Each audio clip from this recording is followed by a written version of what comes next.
नमस्कार, मैं हूं आकांक्षा ठाकुर। राजस्थान की खास पेशकश में आपका स्वागत है। अगले आधे घंटे हम आपको दिखाएंगे राज्य की सारी बड़ी खबरें, लेकिन सबसे पहले नजर हेडलाइंस पर। लॉकडाउन को लेकर अशोक गहलोत का ट्वीट, सारे 8 रेड जोन को बनाना है ग्रीन, राज्य की गाइडलाइंस जल्द ही। मजदूरों की घर वापसी का सिलसिला जारी, राजस्थान सरकार ने कहा नाकाफी है स्पेशल ट्रेन। राजस्थान सरकार का दावा, सैंपलिंग को लेकर संजीदा है सरकार, हर रोज हो रहे हैं 10,000 टेस्ट। सिरोही में दिखी मजदूरों के पलायन की तस्वीर, 200 किलोमीटर पैदल ही चल रहा मजदूर का परिवार।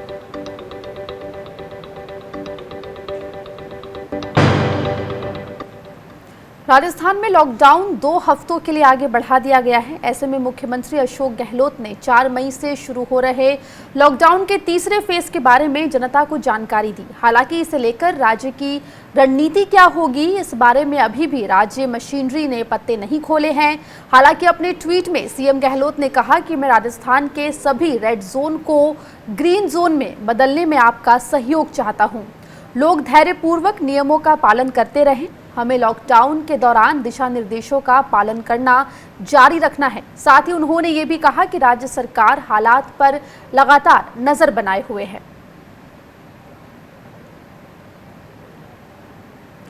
तो अब देखने वाली बात यह होगी कि राजस्थान सरकार ने इस एक्सटेंडेड लॉकडाउन को लेकर किस तरह की रणनीति के बारे में सोच रखा है।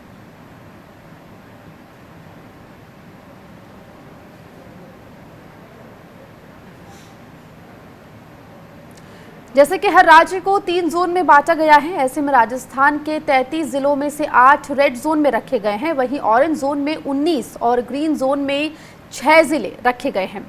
आप देख सकते हैं जो 8 जिले रेड जोन में हैं उनमें जयपुर, जोधपुर, कोटा, अजमेर, भरतपुर, नागौर, बांसवाड़ा और झालवाड़ शामिल है। वहीं ऑरेंज जोन में 19 जिले हैं जिनमें टोंक, जैसलमेर, दौसा, झुंझुनू समेत दूसरे कई जिले हैं। वहीं ग्रीन जोन में 12, बूंदी, गंगानगर, जालौर, सिरोही और प्रतापनगर शामिल है। हमारे साथ बात करने के लिए प्रताप सिंह खाचरियावास जी जुड़ गए हैं, जो कि राजस्थान के परिवहन मंत्री हैं। प्रताप सिंह जी, आपका स्वागत है स्वराज एक्सप्रेस में। जिस तरह से गाइडलाइंस आई है गृह मंत्रालय की तरफ से, 3 जोन में राजस्थान को बांट दिया गया है। अगर राजस्थान की बात करूँ तो सारी तैयारियां राजस्थान की तरफ से की गई है, लेकिन अगर एक स्टेट और सेंटर के बीच में जो कम्युनिकेशन होना चाहिए उसके अगर लेकर बात की जाए तो आप क्या कुछ यहाँ पर उम्मीद रखते हैं सेंटर से कि आगे वो और क्या करेगा? केंद्र सरकार को एक बात समझनी पड़ेगी कि कोई भी काम हो तो केंद्र सरकार को बिल्कुल पिता की भूमिका निभानी पड़ेगी। उनको मॉनिटर की तरह ऊपर बैठकर मॉनिटर करना पड़ेगा सब कुछ। अब ये प्रवासी मजदूर जो जा रहे हैं पूरे देश में, ऐसे में उनका खुद का कंट्रोल रूम होना चाहिए, खुद को पैसा जारी करना चाहिए। ट्रेन उन्होंने अब दी है, बड़ी ट्रेनें वापस और ज्यादा तादाद में देनी चाहिए। और उनको ये देखना पड़ेगा कि राज्यों में कई जगह प्रॉब्लम आती है, वहाँ बसें चली जाती है, लेकर उनके आदमी को छोड़ के तो वापस आने नहीं देते हैं। जो प्रॉब्लम क्रिएट हो रही है, ऐसे में हेल्पलाइन नंबर हो, 100 आदमियों की टीम दिल्ली में बैठे, तब लगता है केंद्र सरकार नाम की कोई चीज है। आज तो केंद्र सरकार सिर्फ आदेश जारी करती है, लॉकडाउन बढ़ा दिया गया, लॉकडाउन कम कर दिया गया, ठीक है अब आप अपने अपने घरों पर जा सकते हैं। अजी साहब, ये सिर्फ आदेश से नहीं होगा, आपको काम भी करना होगा। FCI के गोदामों में गेहूं सड़ रहा है, केंद्र सरकार को गेहूं निकालना चाहिए, देना चाहिए। कब काम में लोग? आपातकाल है, देश की हालत खराब है, गरीब आदमी को गेहूं चाहिए, आपको गेहूं देना चाहिए, आदेश जारी करने चाहिए कि हर राशन पर गेहूं मिलेगा। जब आप गेहूं दोगे ही नहीं तो पार कैसे पड़ेगी? इसलिए मैं इतना कह सकता हूं कि ये सारा काम केंद्र सरकार का है। केंद्र सरकार को बड़ा पैकेज देना चाहिए, गेहूं सबको जारी करने चाहिए। और जब केंद्र सरकार गेहूं जारी करेगी तो निश्चित रूप से आम आदमी को फायदा होगा।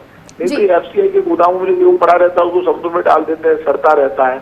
गेहूं देना चाहिए, मेरा ये मानना है। गेहूं उस ढंग से रिलीज नहीं कर रहे हैं जी। प्रताप सिंह जी, हमारे साथ हमारे वरिष्ठ सहयोगी संजय जी जुड़ गए हैं, वो आपसे कुछ पूछना चाह रहे हैं। संजय जी, प्रताप जी, कल आपने एक स्टेटमेंट दिया था कि कोलकाता और दूसरे राज्यों में जो राजस्थान सरकार की जो बसें गई थी लोगों को लेने के लिए, उनको परमिशन नहीं मिली। और दूसरा, आज जो केंद्रीय मंत्री हैं गजेंद्र सिंह शेखावत, उनका ये आरोप है कि जिन 4000 बसों की बात की जा रही थी मुख्यमंत्री अशोक गहलोत ने और आपने कहा वो बसें कहीं दिखाई नहीं दे रही है, तो आप इन दोनों पे क्या प्रतिक्रिया देना चाहेंगे? देखिए, गजेंद्र सिंह जी को एक बात समझ लेनी चाहिए, वो केंद्र में मंत्री हैं, उनको बसें दिखाई देती नहीं है, राजस्थान के मजदूर की प्रॉब्लम दिखाई देती नहीं है। मान लो उनको बसें दिखाई नहीं दे रही है तो उनको केंद्रीय मंत्री हैं, प्रधानमंत्री हैं देश के, उनके साथ में कैबिनेट के मिनिस्टर है वो, तो उनको आकर यदि बसें नहीं दिख रही है तो बसें उपलब्ध करानी चाहिए जिससे दिखने लगे। ड्यूटी उनकी भी उतनी है जितनी अशोक गहलोत जी की है। ये कहकर तो ना बढ़ सकते हैं गजेंद्र सिंह जी, बच्चा बुद्धि वाली बात कर रहे हैं। मैं खूब जानता हूँ गजेंद्र सिंह जी को, जिस स्तर की वो बात करते हैं ना, वो लिमिट में रहना चाहिए आदमी को। केंद्रीय मंत्री बनने का मतलब नहीं है कि केंद्र में बैठकर पत्थर फेंकेंगे। गजेंद्र सिंह जी कितनी बार जोधपुर गए, कितनी बार जोधपुर गए, वो कितनी बार जाके संभाला अपने क्षेत्र को, कितनी बार आगे मुख्यमंत्री से बात की, अशोक गहलोत से बात करते कहते आपको कोई प्रॉब्लम है तो हमें बताइए, आपकी बसें नजर नहीं आ रही। कहाँ नहीं नजर आ रही है? पूरे देश में नजर ही, राजस्थान की बसें आ रही है, प्राइवेट हो या रोडवेज हो, टीवी पे दिखाई दे रही है, हर चैनल पे राजस्थान रोडवेज की बसें उनको दिखाई नहीं दे रहा। तो देख ले, आज तक देख ले, एनडीटीवी, कौन सा चैनल देखना है जिसपे दिख नहीं रही? चैनल पे लोग बसों में बैठते हुए दिख रहे हैं, उतरते हुए दिख रहे हैं, और हर राज्य में राजस्थान की बसें दिख रही है। तो उनको चश्मा लगाना चाहिए, दिखाई नहीं दे रहा तो मेरे मित्र, मैं उनसे कहूंगा क्या आपकी बसों का परमिशन मिल गई है? जो कल आपका स्टेटमेंट था कि जो आपकी बसें गई थी कलकत्ता वगैरह, हमारी तो वहाँ पे जगह, तो मेरा, आप मेरे स्टेटमेंट पर मत जाइए। आप लोगों से कहूंगा थोड़ी केंद्र सरकार के खिलाफ बोलना सीखो। देश का मीडिया के साथ प्रॉब्लम ही इसलिए लोगों ने आना ही छोड़ दिया। वो केंद्र सरकार के बारे में बात ही नहीं करना चाहते। देश में केंद्र सरकार है कि नहीं, प्रधानमंत्री है कि नहीं, तो उनकी भी जिम्मेदारी बनती होगी थोड़ी बहुत, वो भी तो कुछ। ये सवाल उसी संदर्भ में तो है, आपने कहा था कि केंद्र सरकार को इंटरव्यू करना चाहिए और ये परमिशन दिलवानी चाहिए, संजय जी, उसी तो बात पूछा मैंने। की जिम्मेदारी है, केंद्र सरकार ने आदेश दिया कि अब प्रवासी मजदूर सब जगह आ जा सकते हैं, दे दिया। मान लो कलकत्ता में बसें रुक गई और नहीं निकल पा रही है, हम तो हमारी तरफ से कोशिश कर रहे हैं, कोशिश करके अटक जाती है, निकालते हैं, हमारे यहाँ से जा रही है, मान लो किसी स्टेट में, वहां से हैदराबाद से में हमारे आदमी ऐसे तमिलनाडु में, जो वहां से बेचारे अपनी बसें करके आना चाहते हैं। जब केंद्र सरकार ने आदेश जारी कर दिया, वो परमिशन मांगने जा रहे हैं, उनको परमिशन, जब वो बस किराए करके वहां से आ रहे थे, यहाँ से लोगों ने किराए की, दूसरा हमने भेज दी वो बसें, हम सबको परमिशन दे रहे हैं, कार हो, जीप हो, बस हो, ले जाओ।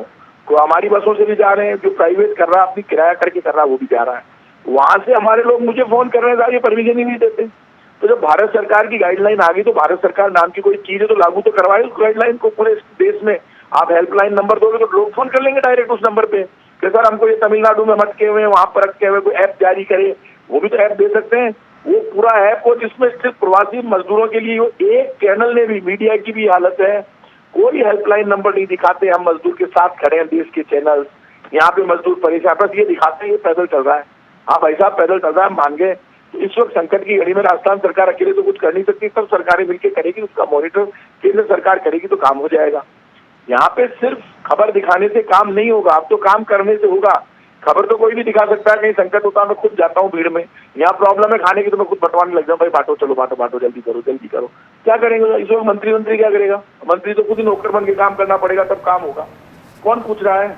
वो वहाँ गजेंद्र सिंह जी दिल्ली में बैठ के कह रहे हैं कि मुझे बसें नजर नहीं आ रही, आके देख लो। वहाँ दिखाने के लिए जाए गजेंद्र सिंह जी को, गलत में कृष्ण भगवान है क्या गजेंद्र सिंह जी? उनको दिखाने के लिए जाए बसें जा रही है नहीं, कौन गजेंद्र सिंह? गजेंद्र सिंह की वैल्यू तभी होगी जब वो अच्छे ढंग से गजेंद्र सिंह काम करेंगे, राजस्थान के लिए काम करेंगे। बिल्कुल प्रताप जी, तो यहाँ पर सेंटर को भी जो है उतनी ही एक्टिवनेस दिखानी पड़ेगी, तब जाके जो समस्या है माइग्रेंट लेबर्स की, वो यहाँ पर जो है उसका एक सोल्यूशन मिल पाएगा। बहुत बहुत शुक्रिया हमसे जुड़ने के लिए और बात करने के लिए।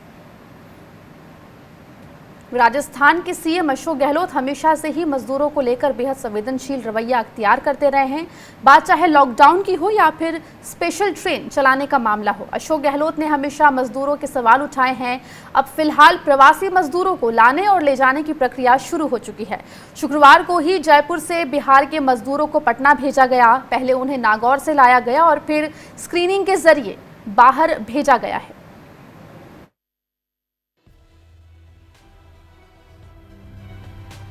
यही वो बसें हैं जिनमें नागौर में फंसे 1200 मजदूरों को शुक्रवार देर रात जयपुर रेलवे स्टेशन पर लेकर आई थी। इनमें से ज्यादातर वो मजदूर हैं जो नागौर की अंबुजा सीमेंट फैक्ट्री में मजदूरी करते हैं। पहले बसों के जरिए इन्हें जयपुर लाया गया, फिर जयपुर जंक्शन से ट्रेन के जरिए पटना भेजा गया। इस दौरान रेलवे स्टेशन के भीतर मजदूरों में सोशल डिस्टेंसिंग भी दिखाई पड़ी। मजदूरों को रेलवे स्टेशन में भीतर जाने से पहले ग्लव्स और मास्क भी दिया गया। साथ ही उन्हें खाने और पीने के पानी के पैकेट्स भी दिए गए। रेलवे अधिकारियों का दावा है कि हर बोगी को अच्छी तरह से सैनिटाइज भी किया गया था। सीमेंट फैक्ट्री से आ रहे हैं, बिहार जा रहे हैं सर। अच्छा लग रहा है, खाना वाना की व्यवस्था सब बड़ा अच्छा लग रहा सर। मिल गया, खाना पीना सब मिल गया। इधर राज्य सरकार का कहना है कि इस लाने ले जाने की प्रक्रिया में मजदूरों को किसी तरह की दिक्कत ना हो, ये फिलहाल राज्य सरकार की प्राथमिकता है। राज्य सरकार का कहना है कि प्रवासी मजदूर, छात्र और आम आदमी की घर वापसी की मॉनिटरिंग केंद्र के स्तर पर की जानी जरूरी है। अभी कई राज्यों के अपनी अपनी अलग समझ और नीति होने की वजह से लोगों की घर वापसी में परेशानी हो रही है। यहाँ तक कि राजस्थान से कोलकाता एवं कुछ अन्य राज्यों में लोगों को लेकर पहुंची बसें वहां से राजस्थान के लोगों को लाने के लिए अनुमति का इंतजार कर रही हैं। राज्य सरकार का कहना है, ये देखना केंद्र का काम है कि राजस्थान से जो बसें प्रवासियों को लेकर जा रही हैं, उन्हें ना रोका जाए। राजस्थान सरकार ने ट्रेनों के नाकाफी होने का भी सवाल उठाया है, क्योंकि सड़क परिवहन महंगा है और प्रवासियों की बड़ी तादाद को देखते हुए 6 ट्रेनें नाकाफी हैं। केंद्र से राज्यवार कंट्रोल रूम बनाने और कई नंबर्स के साथ हेल्पलाइन शुरू करने की मांग भी की गई है। राजस्थान के सीएम अशोक गहलोत शुरुआत से ही प्रवासी मजदूरों को लेकर बेहद संवेदनशील रहे हैं। यहाँ तक कि लॉकडाउन की शुरुआत के दौरान ही उन्होंने कहा था कि लॉकडाउन जल्दबाजी में किया गया फैसला था और मजदूरों का ध्यान नहीं रखा गया। अगर हर मजदूर जो फंसे रहे, माहौल बिगड़ा देश के अंदर। 8 बजे रात को आपने अनाउंस किया, 12 बजे लॉकडाउन हो गया, जो जहाँ वही रहा, तो सख्ते में लोग आ गए। तो हमने ये कहा कि थोड़ा अगर जैसे हवाई सेवाओं को, रेल सेवाओं को टाइम मिला 5-5 दिन का, अगर मिलता, अच्छे ढंग से लॉकडाउन लागू हो सकता था। इस बीच दूसरे राज्यों से आने जाने वाले लोगों का रजिस्ट्रेशन 12 लाख से ऊपर पहुंच गया है। ताजा रिपोर्ट के मुताबिक 38,000 श्रमिकों को भेजा जा चुका है, तो 20,000 से ज्यादा मजदूरों को लाया जा चुका है। जयपुर से रामस्वरूप लामरोड के साथ ब्यूरो रिपोर्ट, स्वराज एक्सप्रेस।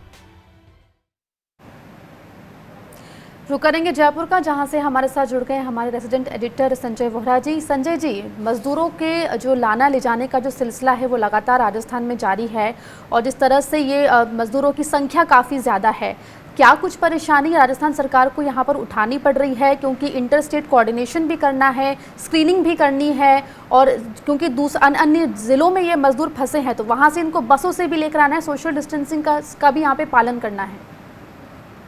देखिए, सबसे बड़ी परेशानी, जैसा प्रताप सिंह खाचरियावास के स्टेटमेंट में था, कल उन्होंने मीटिंग की थी, तो राजस्थान की जो बसें गई और प्रवासी मजदूरों को लाने के लिए उनको रोक लिया, उनको परमिशन नहीं दी गई। दूसरा, राजस्थान को सिर्फ 5 ट्रेनें गई हैं।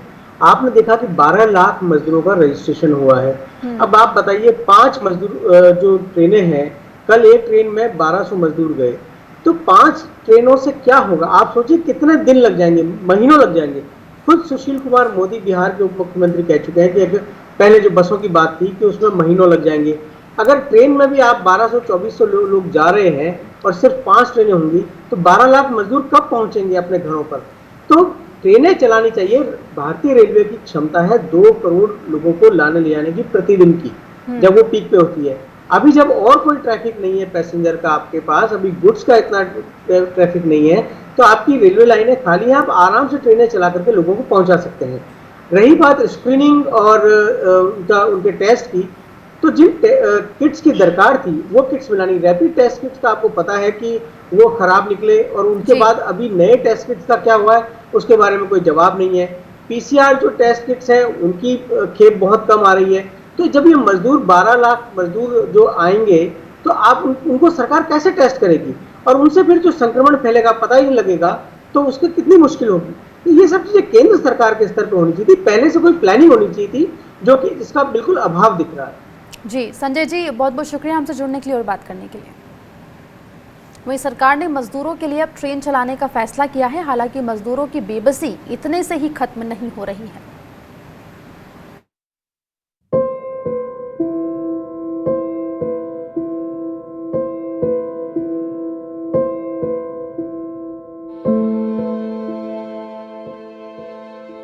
बेबसी की सड़क पर पिछले 3 दिनों तक चलते आ रहे इस 5 साल के बच्चे के तलवे किसी मजदूर के पैरों की तरह पक्के हो गए हैं। गरीबी की पखडंडी ने माता पिता के साथ सदकर चलना सिखा दिया है।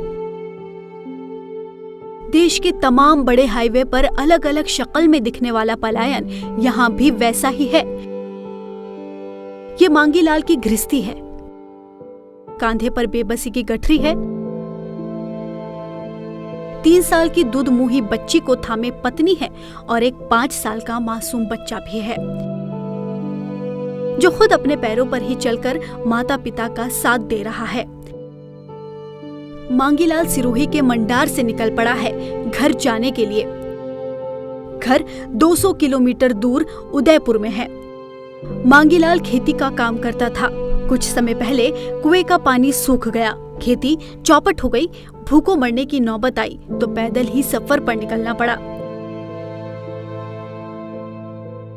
मांगीलाल बोल रहा मेरा को हुंद जाना कोई व्यवस्था नहीं है। मैं 3 दिन हो गया चल के। कहाँ से निकले? मंडार से। पैदल निकले? पैदल। मंडार खेती का काम करता था, इधर पानी भी खत्म हो गया। सेठ जी ने बोला चला जा, अब क्या करेंगे। पिछले 3 दिनों से ये परिवार सड़क पर है। 3 साल की बच्ची लगातार माँ की गोद में है। माँ इतनी थक चुकी है कि थकान से चूर होकर बार बार जमीन पर बैठ जाती है। न खाने पीने का सामान है और न ही सोने का ठिकाना। ये चारों जन 100 किलोमीटर का सफर तय कर चुके हैं। थकान है और नहीं जानते हैं कि आगे का 100 किलोमीटर का सफर कैसे पूरा करेंगे। लेकिन शायद इस यात्रा को पूरा करे बगैर इस गरीब मजदूर परिवार के पास कोई और विकल्प नहीं है।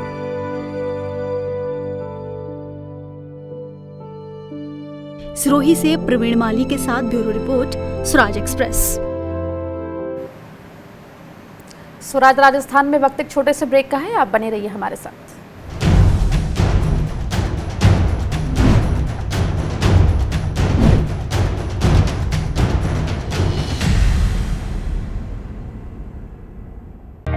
सपने सच तब होंगे जब आप सपने दिखना शुरू करेंगे। ये शब्द हैं उस शख्सियत के जिसके सपनों ने दी इस देश को एक नई उड़ान, डॉक्टर APJ अब्दुल कलाम। और ऐसे ही हर स्टूडेंट के सपने पूरे करेंगे हम, under best guidance of expert faculty team. Admission open in science and technology, humanities, social science, arts and sports. Doctor APJ Abdul Kalam university, Indore. For the details, contact 180030026072। Stream कोई भी हो, बेस्ट करियर ऑप्शन के लिए है Bhabha university. Best faculty, world class infrastructure, scholarships, hi tech labs, 27 acre of lush green campus, hostel facility. Admissions open for engineering, pharmacy, dental, computer application, management and agriculture. Bhabha university at Hoshangabad road, Bhopal. Call 9165025500। SRK University, not just a name, but a gate to your success. Extraordinary placements, expert faculty, advanced infrastructure. SRK University, excellent education, modern learning. Courses offered: engineering, MBA, pharmacy, agriculture, dental, homeopathy, nursing, law, BSc, MSc, BCom, MCA, and many more. SRK University, where education becomes better. Admissions open. Call 70241 44981 or visit www.srku.edu.in.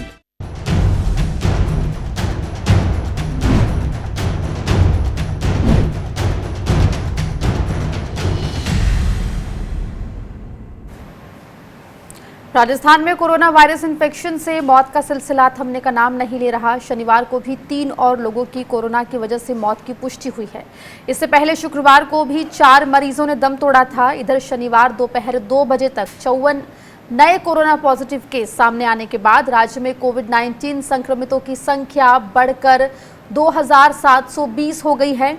नए संक्रमितों में से 30 जोधपुर से हैं, जिसके चलते जोधपुर में corona के विस्फोटक हालात बने हुए हैं।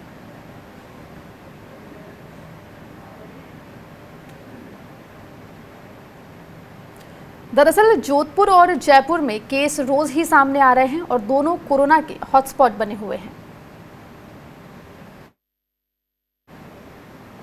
तो आपको बता दें, लगातार राजस्थान में कोविड-19 के केसेस में बढ़ोतरी हो रही है। जयपुर जोधपुर दोनों ही हॉटस्पॉट बने हुए हैं।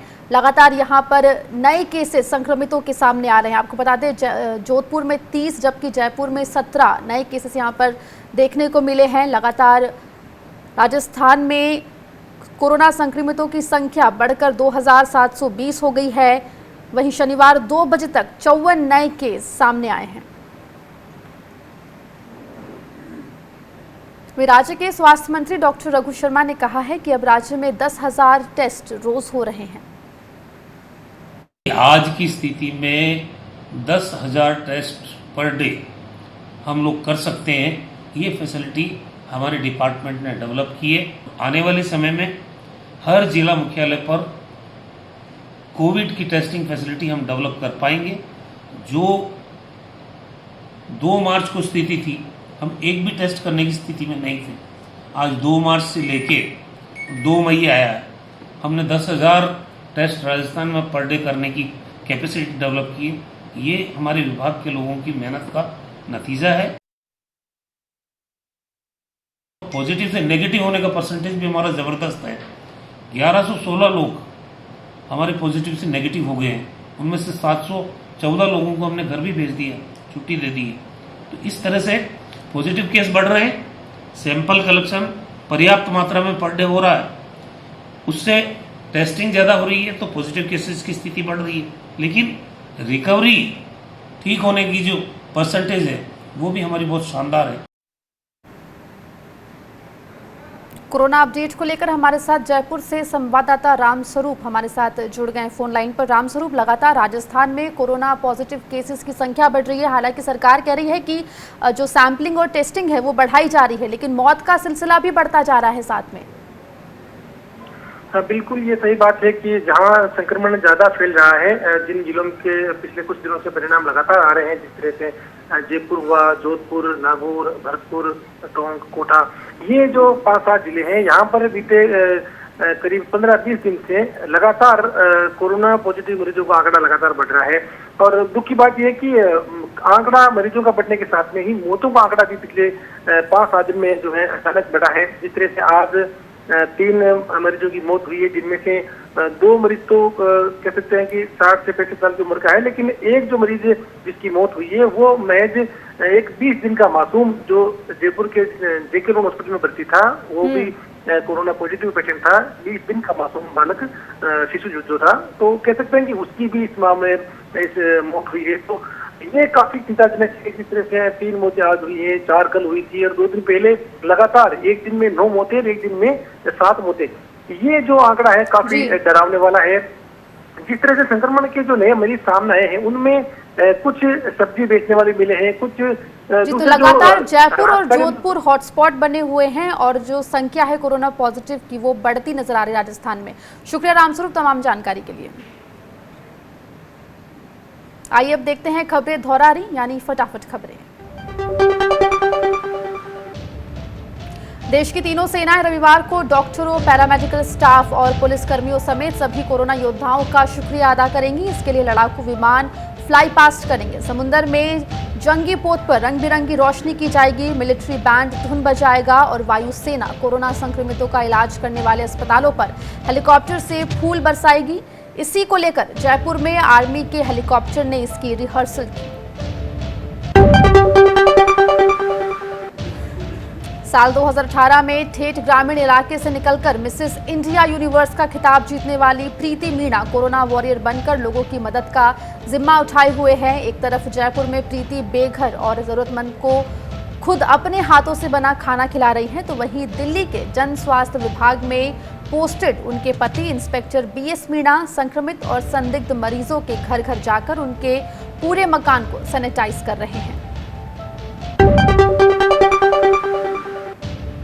बीकानेर के श्री डूंगरगढ़ में एक दिल को दहलाने वाली घटना सामने आई है। यहां 2 सगे भाइयों ने आत्महत्या कर ली है।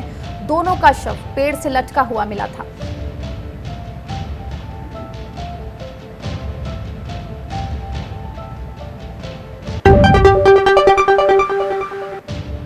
धौलपुर में एक टेक्निकल गलती की वजह से कोरोना पॉजिटिव रिपोर्ट का मामला उलझ गया है। चिकित्सा प्रशासन की गलती की वजह से जयपुर के केस धौलपुर के केस की तरह सामने आए।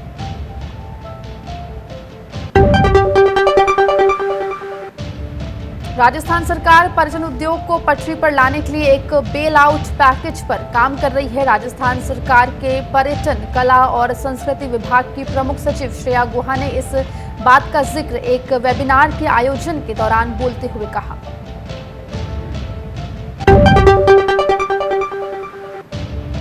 झुंझुनू में पीसीआर लैब एक हफ्ते में शुरू हो जाएगी। इसके बाद कोरोना संदिग्धों के सैंपल झुंझुनू में ही चेक होंगे, जिसके बाद हर दिन 250 सैंपल तक की हो सकेगी जांच, जिसके बाद न केवल झुंझुनू बल्कि पड़ोसी जिलों को भी इसका फायदा होगा।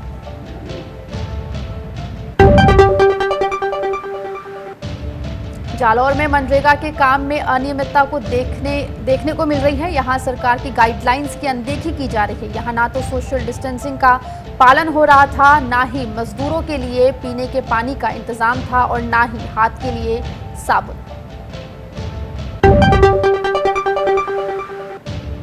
राजस्थान का झालवाड़ जिला हॉटस्पॉट घोषित होने के साथ ही जीरो मोबिलिटी क्षेत्र घोषित हो चुका है।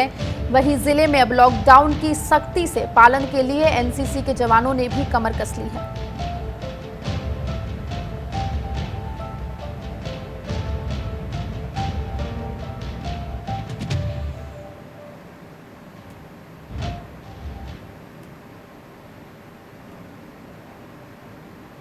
आइए अब देखेंगे खबरें रंगीले राजस्थान से।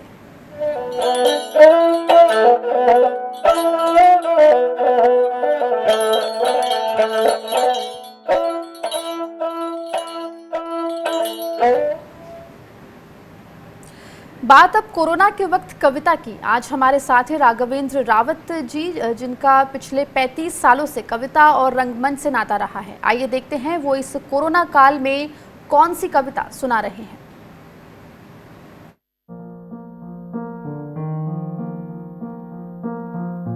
सड़क पर 2-2 फुट के गोले परस्पर 6 फुट की दूरी पर बने हुए हैं, जिनमें भगोनी, गमछा, खाली पीपी, प्लास्टिक की बाल्टी दिन अंधेरे से लगे हैं कतार में। नत्थु, बिरजू, कमली, सूरज का मुकद्दर देख सकते हैं आप इनमें। कहा जा रहा है आप कतार में रहिए, दाल भात आ रहा है। समझ नहीं पा रहे हैं उन्होंने कब कतार तोड़ी जीवन में। समझ नहीं पा रहे हैं उन्होंने कब कतार तोड़ी जीवन में। सूरज के आधे सफर के बाद, खाने की छुट्टी के बाद फिर कतार लगती है, शाम ढल लेता है। ऐसी हजारों कतार रोज लगती है, ऐसी हजारों कतार रोज लगती हैं, फिर भी किस्मत के हेठे रह जाते हैं। स्वराज राजस्थान में फिलहाल इतना ही। खबरों का सिलसिला लगातार जारी है, आप बने रहें हमारे साथ।